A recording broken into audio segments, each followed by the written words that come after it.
ही मोदीजींची निवडणूक आहे आणि मोदीजींच्या निवडणुकीमध्ये असं व्हायला नको होतं, परंतु मला असं वाटतं की नरेंद्रजी मोदी यांची निवडणूक असल्यामुळे कुणी कुठेही गेलं तर जनता नरेंद्रजी मोदी यांच्यासोबत आहे, भारतीय जनता पार्टीसोबत आहे, महायुतीसोबत आहे। त्यामुळं निश्चित येत्या काळामध्ये आपल्याला 4 तारखेला दिसेल की जनता कोणाच्या सोबत आहे। रेशील मोहिते पाटलांनी आपल्यावरती टीका केलेली आहे की बीडचं पार्सल आणि बीडला पाठवून दादांच्या सांगण्यावरून आम्ही एका रात्रीत तुम्हाला निवडून आणलेलं होतं आणि एका रात्रीत आम्हाला तुम्हाला परत पाठवण्याची धमक आमच्यात आहे, अशा पद्धतीने टीका करतात, त्यांना काय उत्तर असतं? निश्चित एक सामान्य शेतकऱ्याचा मुलगा आहे, एका ऊसतोड कामगाराचा मुलगा आहे, त्यामुळं एका गरीब घरात जन्माला आलेल्या कार्यकर्त्याला अशा पद्धतीने हिनवायचं काम हे लोक करतात। परंतु माझ्या आईवडिलांना या मातीमध्ये रक्त सांडलेलं आहे, या सोलापूर जिल्ह्यामध्ये घाम सांडलेला आहे, माझ्या आईवडिलांनी ऊस तोडलेला आहे, पहाटे 3 वाजल्यापासून दिवसभर या ठिकाणी ऊस तोडायचं काम केलं आहे। त्यामुळे इथल्या मातीमध्ये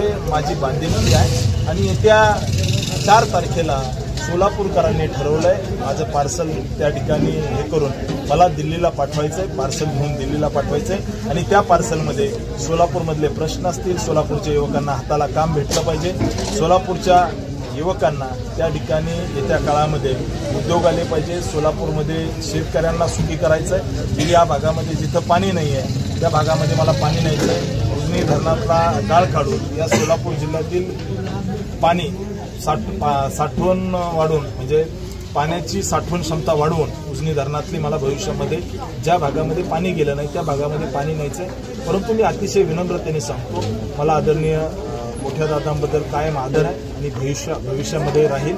आज उद्या आपल्याला गोड बातमी दिसेल, माळशिरस तालुक्यामधून उत्तमरावजी जानकर हे आमच्या सोबत येत आहेत। आता ठरलंय माळशिरस तालुक्यामधून भाजपाला लीड निश्चित भेटेल आणि मी त्या भागामध्ये काम केलेलो कार्यकर्ता आहे, हजारो लोकांना जोडलेलो कार्यकर्ता आहे, त्यामुळे जनता कोणाच्या सोबत आहे आपल्याला दिसेल। परंतु एका गरीबाच्या पोराला, शेतकऱ्याच्या पोराला, सामान्य ऊसतोड कामगाराच्या मुलाला हिनवणं ही प्रस्थापितांची जुनी पद्धत आहे। परंतु त्यांनी केलेल्या टीकेला मी फुलं म्हणून माझ्यावरती घेतो, परंतु निश्चित सांगतो सोलापूरकरांनी मला दिल्लीला पाठवायचं ठरवलं। ही एका ऊसतोड कामगाराची विनंती असेल ह्या मोठ्या लोकांना की ऊसतोड कामगाराच्या मुलाला अशा पद्धतीने हिनवू नका। मला तुम्ही काहीही बोला, माझ्या आईवडिलांवर टीका करू नका। अतिशय गरीब परिवारातून ऊसतोड कामगाराच्या कुटुंबातून संघर्षातून इथपर्यंत आलो आहे, मला तुम्ही शिव्या जरी दिल्या तरी त्या शिवाय मी फुलं म्हणून घेईल, एवढंच आपल्याला सांगतो।